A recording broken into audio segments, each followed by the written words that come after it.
Good morning, good afternoon, good evening, everybody. If at first you don't succeed, try again. Thank you for joining me on the Good News Corner. I'm here to remind you that God cares for you. God sees you and He wants to help you. Ask Him. Look into His Word. Trust Him for help. Trust Him for help. He will help you. Today I want to share with you what's inside. What's inside.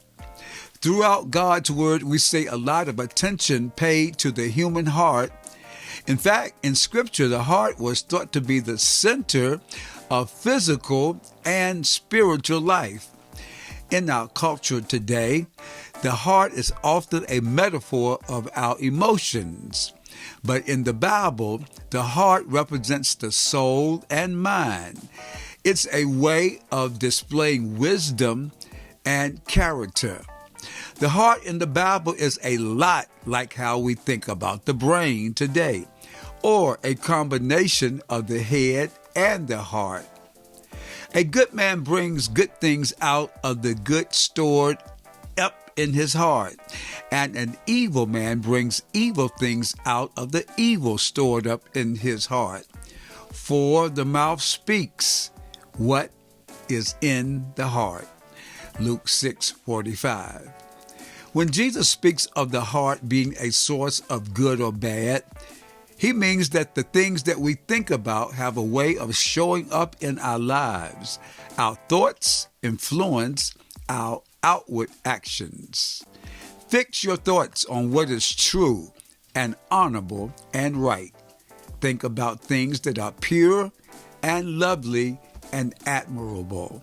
That's Philippians 4:8. In our inward thoughts are true, honorable, right, pure, lovely, and admirable. If our inward thoughts are true, honorable, right, pure, lovely, and admirable, then we will produce outward good for God's glory. These traits are cultivated through prayer and personal time spent with God. Our thoughts and desires are not always the same as God's thoughts, but as we deepen our relationship with Him, our desires begin to look more like His. When we delight in God, God loves to give us what we desire, because what we want will reflect who God is. So take a moment today and praise God for who He is. As you worship Him, let God reshape your heart and renew your mind so your desires better reflect His will. Remove the clutter. Blessed are the poor in spirit, for theirs is the kingdom of heaven. That's Matthew 5:3. When Jesus is speaking to an audience that is already poor, it seems odd to be encouraging even more poverty. The words poor in spirit, however, speak to more than just economic status, although that is a part of it. Ultimately, what matters is that when one's life is void of clutter, there is a greater awareness of God. When everything is stripped away, a new level of trust in God is experienced physically, spiritually, mentally, financially, and emotionally. Jesus encourages followers to be drawn into a deeper level of trust. Sometimes we can fill our lives with so much clutter or activities that we're unable to sift through what matters at a much deeper level. Consider what you might need to strip away from your life, how you can model a life of simplicity for others so they understand what it means to be poor in spirit. God, draw me into a deeper relationship with you and help me to remove the clutter so I can trust even more in you. Thank you for joining me on the Good News Corner. Bobby Wilson here. Love to you there. It's my pleasure to share with you the good news of the gospel of Jesus Christ, which is his death, burial, and resurrection. Yes, I know you know all about the gospel message. I hope you do.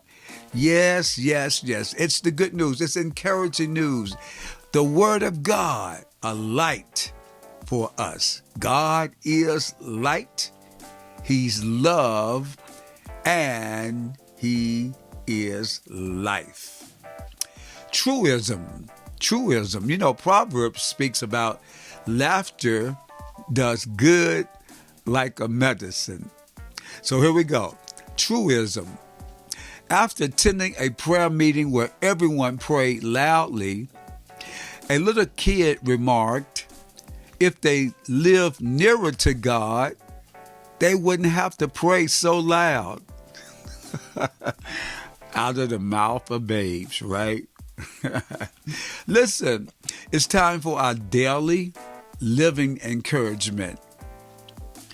Those who seek to honor God are often falsely accused of dishonoring proud human leaders.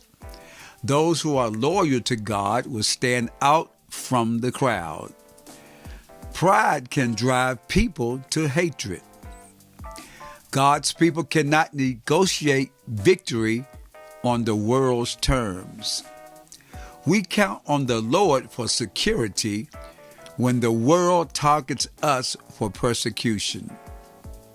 It is better to face earthly consequences for obedience to God than to sin.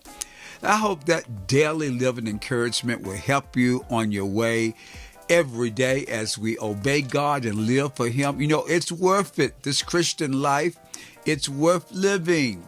Yes, it is.